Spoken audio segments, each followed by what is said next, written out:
segítséget érez a tanév is, és ugye a helyzet hasonló, mint tavaly meg tavaly előtt, hogy mindig ebből kell egy kicsit túlni ebből a részéről a bizonyítványosztásnak, mert hogy ugye igazgatónő nagyon helyesen szerette volna minden szülőnek személyesen beköszönni a segítséget. Elsősorban azokra a szülőkre gondolt most, akik részt vettek ezen a iskola, illetve udvarszépítő társadalmi munkán, de valaki kimaradt volna, akkor elnézést kérek, mert mindig előfordulhat ilyen.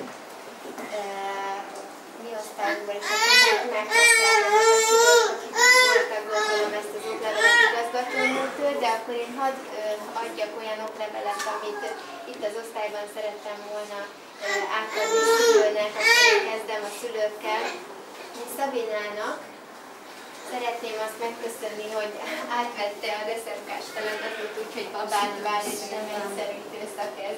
Nagyon szépen köszönöm neki, és azt szeretném kérni, hogy amennyiben itt jövőre találkozunk és SMK kérdés felmerül, akkor ugye Szabinának más elfoglaltságai lesznek, lehet, hogy nem tudja vállalni, nem tudjuk még ugye szeptembertől.